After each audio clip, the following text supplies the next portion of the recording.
imagine for a moment why there's so many of you. We always have this many on Wednesday morning at Demos. I'm very pleased to see you here. It feels like an age ago, but in fact it's not very long at all since the Labour Party collapsed to a really rather catastrophic defeat. Not quite managing to lose 2 elections in one night, because you never quite do that, but making a very good fist of the attempt. And the leadership election, or rather the debate, kicked off immediately in rather an optimistic and encouraging way, I thought, with quite a lot of interesting analyses, mostly from the younger members of Parliament, about why Labour lost.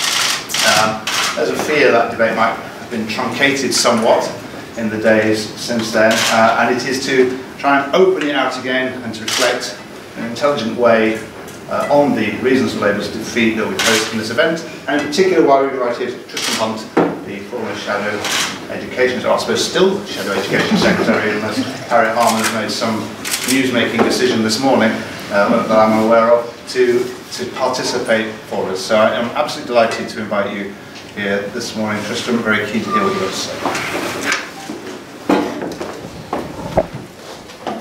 Phil, thank you very much indeed. It's a great pleasure to be here at Demos, and also with my parliamentary colleague Gloria De Piero, and particularly at Demos because it played such a formative role in my own political education. I was an intern here in the giddy pre-1997 days before Brian Cox sadly abandoned a very successful career as a keyboard player to go stargazing, and we all believed that things could only get better. Although located in a grotty basement in Blackfriars, it was an era of exciting intellectual ferment as the likes of Jeff Mulgan and Charlie Ledbetter and Helen Wilkinson and Anthony Giddens helped to shape the philosophy of Tony Blair's Third Way. So where better, almost 20 years on, to come and give a speech dedicated in no small part to explaining how things can also get even worse. Tony Blair once famously said that he was not born into the Labour movement, he chose it. Well, me, I was born into it before choosing it. Not far from here, my great aunt Peggy Jay served as a Labour councillor on the London County Council. Her husband Douglas Jay was the Labour Member of Parliament for Battersea, and my own father was the leader of the Labour group on Cambridge City Council. However, the truth is that I expended a good deal of effort in my early years resisting the drift towards parental approval. And it was not until I went to study at the University of Chicago in the mid-1990s that I got politics. And not in any intellectual sense either. I think had I been slightly more studious, I would have enrolled upon a very popular course on constitutional law taught by Professor Obama. No, what radicalised me was the jaw-dropping poverty, the dysfunction and the destitution of Chicago's South Side, where I lived. Whilst Milton Friedman, George Stigler and Gary Becker preached the virtues of monetarism, trickle-down and public choice theory, outside of the ivory tower stretched a wasteland of crack houses, boarded-up projects, shootouts and deep, deep poverty. And this, I remember thinking, in one of the richest cities, in the richest country in the world. I felt then, and I feel now, a sense of outrage about allowing this staggering inequality, a sense of outrage that anyone should think this is the price you have to pay for economic dynamism, competitiveness and freedom. And what hit me still more was the blindingly obvious fact that without shelter, food, warmth, people are not free. That in the so-called land of freedom and opportunity, the rights I had taken for granted when growing up were being denied to people on an epic scale. It was when I woke up. I left Chicago, returned to Britain and got involved in Labour politics, working right here in Demos, then helping out on the '97 general election campaign. I saw New Labour alongside the New Democrats and Social Democrats across Europe winning the argument that economic efficiency and social justice could march successfully hand in hand. It was a project rooted in a belief that the fundamental task of progressive politics is to make sure the freedom and opportunity enjoyed by the powerful is spread to the powerless. I remain passionately committed to that project. It is a just cause and a winning argument. And this morning I want to set out how I see that Labour project going forward into the 21st century, amidst the pressure of tight public finances, a growing politics of national identity and the grind of globalisation. And I want to set out the task of a future Labour Party leader within that context.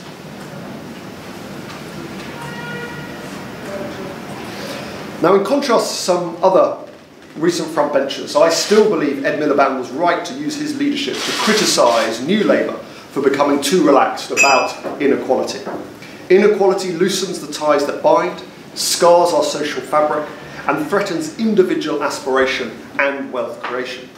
Economic efficiency and social justice not only can march hand in hand, they need to do so if either are to advance.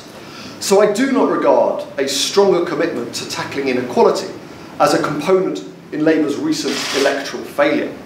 But the last thing the Labour Party needs right now is to retreat further into an abstract echo chamber discussion about our values. The coming contest for our party's leadership is as much about how we are led as who leads us. And we need to avoid reducing our defeats into a simplistic and partial analysis. John Cruddas said at the weekend this could be the greatest crisis the Labour Party has ever faced. I agree. And the causes of this crisis and our defeat are complex. No one faction, think tank or leadership candidate should pretend they have all the answers. Not since 1983 have we been so out of step with the prevailing mood of the nation. But worse still, for perhaps the first time, we now face an electoral battle across three distinct fronts. The rise of nationalism in Scotland, a lack of trust in historically Labour communities across Midlands and the north of England, and a loss of confidence in Middle England about the Labour Party's ability to manage the public purse and protect family finances.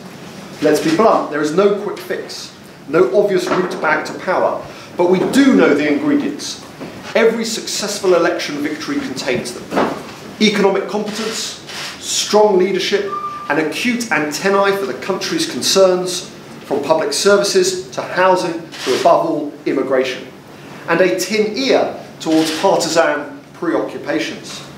What is more, every successful Labour victory must also contain an extra element that is more difficult to achieve, because our successes always come with an emotional connection to the electorate that the Tories rarely emulate. A sense of social mission, a shared anticipation of a brighter future, and a growing impatience to embrace it. We had that in 1945 when winning the peace. We had it in '64 when forging a new Britain from the white heat of a technological and cultural revolution. And we certainly had it in 1997 when we combined our compassion for supporting the disadvantaged with a sense of optimism for those who aspire to climb life's ladder. So we're fighting now on three fronts, but micro-targeting policy solutions for each will not work.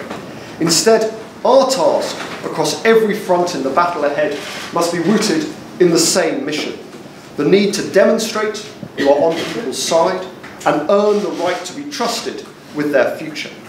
And I believe that only comes when we offer a broad-based, forward-looking Labour project, a 100% strategy, not the timid, institutionalised caution which led so many to believe we had a 35% strategy. In short, what we need is to see the country through the same eyes as the electorate, which is why I'm so concerned now, because the truth is we are far away from achieving that moment. From 1983, it took us another 14 years, and indeed, that journey, as someone once called it, New Labour's long intellectual prehistory, is far less well understood than its political one. That glorious, euphoric walk down Downing Street on that hazy May morning 18 years ago was the culmination of a journey which began on the pages of Marxism Today in the early 1980s. Because it was there, whilst wrestling with the widespread conversion of the manual working classes to Thatcherism of both the 79 and 83 elections, that historians and theorists, such as the late great Eric Hobsbawm and Stuart Hall, began to shine an unflinchingly brutal light upon the real, not imagined political attitudes of the British working manual classes, carrying out the painstaking work of placing, as Eric memorably put it, the future in our bones. Let me read you this astonishing quote from Eric's 1983 essay, Labour's Lost Millions. It reads, "Unless Labour can once again become the party of the majority of the working class, it has no future, except as a coalition of minority pressure groups and interests. Yet, there is only a modest future for a party which represents only such groups and social forces on the decline. If Labour cannot get back the sort of communities represented by Stevenage or Harlow or Swindon or Slough, we can forget about the British or any other realistic road to socialism." Written 30 years ago, but it could have been written 30 minutes ago. 10 years after publishing that essay, Martin Jakes, the editor, set up this think tank, an organisation dedicated to the project that would finally recapture those communities for Labour. And now we must start again, because the names of those constituencies in Stevenage, Harlow, Swindon, thank God for Slough, should be echoing through our heads for the next 5 years. We know we cannot afford to wait another 14 years this time around, because just look at what the Tories have got planned: scrapping the Human Rights Act, the £12 billion welfare cuts, the demolition of Shaw Star, the dismantling of the BBC, threatening our European status, all of this in the first parliamentary year alone. So now we need to begin the heavy lifting. We need leadership and deputy leadership contests which resemble proper political arguments, and the whole country must bear witness to them. Because our recent defeat represents far more than an ordinary electoral or political failure. For me, it is a symptom of a profound cultural collapse. I see it in the city I represent, a city which can lay a credible claim to being the first city of the Labour movement. It was in Stoke-on-Trent, at Josiah Wedgwood's Etruria Works, that the Industrial Revolution began. And it was across North Staffordshire that nonconformism, and in particular John Wesley's Methodism, energised the English working class. And since the 20th century rise of our party, Stoke-on-Trent has never been anything other than Labour. We had the pits, the pots, the chapels, the co-ops, the steelworks, the unions, and with all that came the unequivocally progressive politics. Representing Stoke-on-Trent has shaped my politics more than Chicago, more than 1997, more than Demos, more than anything else. But I can see that these foundational institutions, which for so long have provided British social democracy with its cultural anchors, are barely a presence in the vast majority of my constituents' lives anymore. The chapels are far too empty, too many of the working men's clubs have closed, trade union membership is down, close to non-existent in many parts of the private sector, and despite some encouraging recent signs, deindustrialisation, driven by global competition, has laid waste to too much of our manufacturing economy. This withering of our labour roots is striking in two important and connected ways, both of which were captured by the election result. First, the erosion of the instinctive electoral loyalty to our party in white working class communities. And second, the weakening of class-based forms of identity when compared with local or national pride.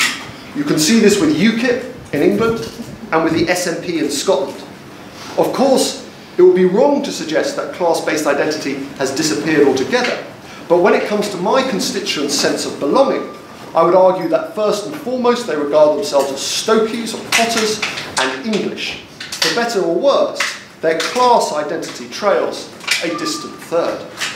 So we have a bigger challenge than electing just the correct leader, a bigger challenge than alighting upon the correct electoral strategy, and a bigger challenge than simply rediscovering, in my colleague Andy Burnham's words, the beating heart of Labour.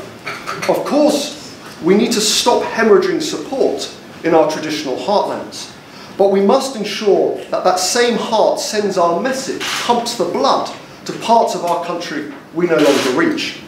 We need to win in Scotland, we need to win against UKIP, and we need to win whole swathes of southern England where, early New Labour aside, we have long since lost any pretence at an emotional connection. The process of finding the answer must begin by grounding ourselves, as before, in the real, not imagined concerns of people's lives. If we turn further inwards now, we could wither away, and there is no surer way to let down the people in our heartlands. So let us clear out the political hurdles which prevent people listening to Labour.